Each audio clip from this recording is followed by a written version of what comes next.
Welcome to a narrated video showing Russian and Soviet Union aircraft that I personally photographed or videoed at museums and air shows. If you enjoy this video, a thumbs up would be appreciated. Thank you. Introduced in 1929, the reliable, uncomplicated design of the Polycarpo Po2 made it an ideal trainer aircraft, as well as doubling as a low-cost ground attack, aerial reconnaissance, psychological warfare, and liaison aircraft during World War II, proving to be one of the most versatile light combat types to be built in the Soviet Union. It is displayed at the Fantasy of Flight Museum. The MiG-15, NATO codename Faggot, featured the first production swept-wing, pressurized cockpit, and ejection seat on a Soviet fighter. Late in 1950, Faggots piloted by Russians appeared over North Korea, and their prowess shocked and stunned Americans. Their deadly attacks, using 137mm and 223mm cannon, quickly ran all piston-engine aircraft from the skies, including the B-29. Despite its high speed, excellent maneuverability, and high service ceiling, the MiG-15 was not very stable as a gun platform, with a tendency to Dutch roll at high speeds because of wing flexing and poor aileron effectiveness. In combat against the F-86, a much more advanced fighter but with very similar performance, the Faggot suffered a 10-to-1 loss ratio. The MiG-15 displayed at the National Air and Space Museum is a Chinese F-2. A defecting North Korean pilot flew onto Kempo Air Base in South Korea, and it is now displayed at the Air Force Museum. The Naval Aviation Museum Faggot has been on display since 2002. The first operational MiG-17, NATO codename Fresco, appeared in 1952, but they were not available in sufficient quantities to take part in the Korean War. Fresco served in the air arms of at least 20 nations throughout the world, including nations friendly to the United States. The North Vietnamese Air Force created its first Fresco unit in February 1964, after its pilots trained in Communist China. They also flew Chinese-built MiG-17s called J-5s. U.S. Air Force fighter pilots were careful to use their considerable speed advantage to shoot down the more maneuverable Fresco. Between July 10, 1965 and February 14, 1968, U.S. Air Force F-105s and F-4s downed 61 of them. The Fresco at the Air Force Museum was gifted by the Egyptian Air Force in 1968 as a symbol of friendship and cooperation between the two countries.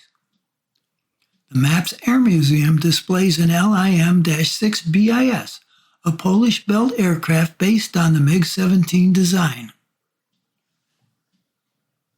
The MiG-19, NATO codename Farmer, was the first Soviet production fighter capable of supersonic speeds in level flight and became its primary fighter during the last half of the 1950s.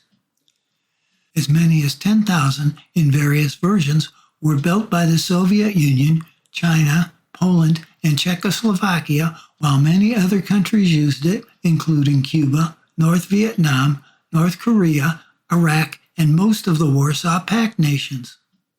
The Soviet Union phased out the Farmer in the early 1960s in favor of the more advanced MiG-21, but other nations continued using them for many more years.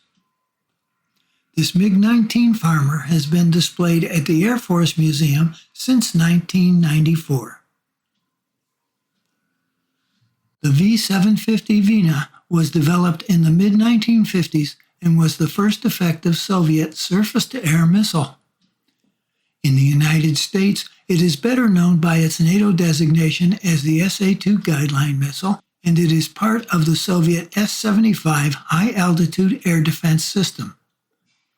It was used to shoot down a U-2 spy plane over Russia piloted by Gary Powers in 1960, and one piloted by Ralph Anderson over Cuba in 1962. North Vietnam began receiving them shortly after the start of Operation Rolling Thunder in the spring of 1965. According to the Vietnamese, S-75 system shot down 1,046 aircraft, or 31% of all downed U.S. aircraft. This SA-2 guideline is displayed at the Air Force Museum. The MiG-21, NATO codename Fishbed, was the Soviet Union's first truly modern second-generation jet fighter.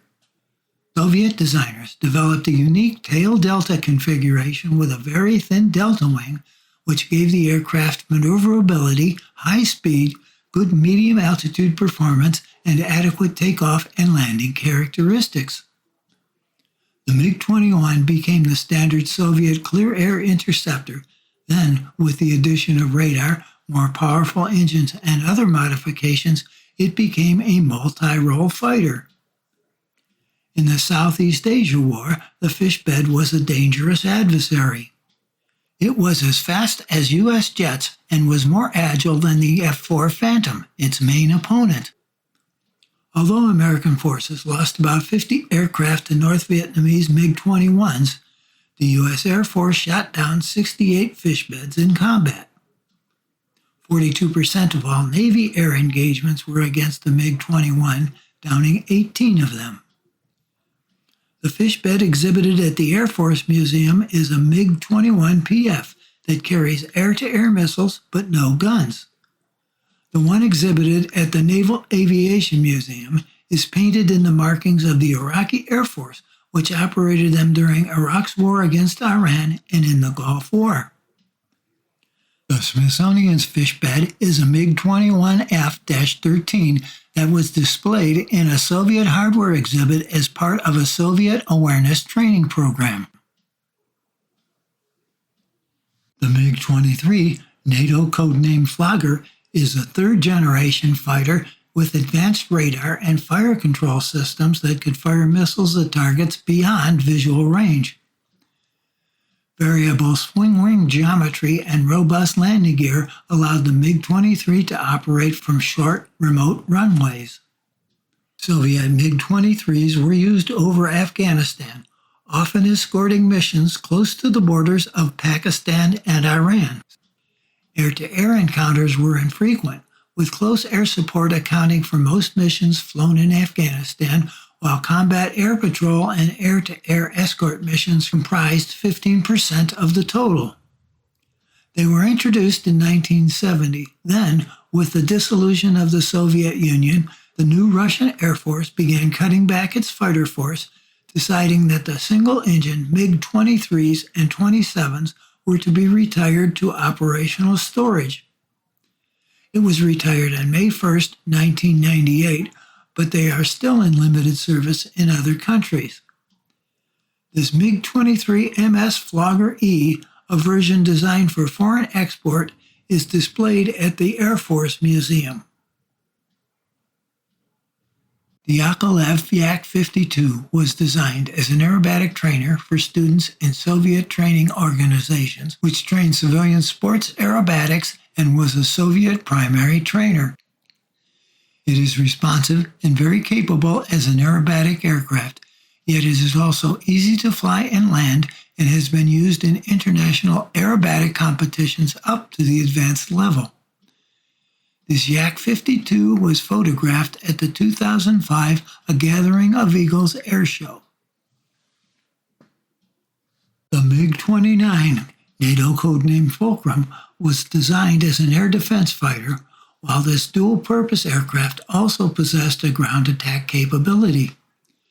It entered service in 1983, and although newer, the Fulcrum still lagged the most modern Western fighters in several important areas. The aircraft designers had little experience in either fly-by-wire controls or lightweight composite materials for airframe construction, so the first MiG-29 versions used a conventional hydraulic flight control system and an aluminum alloy fuselage. Over time, MiG designers addressed these deficiencies, and later variants incorporated some fly-by-wire controls and composite materials. The pilot's helmet-mounted aiming device turned the fulcrum into a very dangerous threat once opponents came within visual range. The pilot simply turned his head toward a target, and the helmet aimed the missile sensors towards the target, giving the fulcrum an advantage at short range. The Air Force Museum's MiG-29A was an early model and was one of 6 that made a goodwill visit to Finland in July 1986, an event that marked its first public display. I hope you enjoyed this video covering some Russian/Soviet Union aircraft that are displayed in the United States.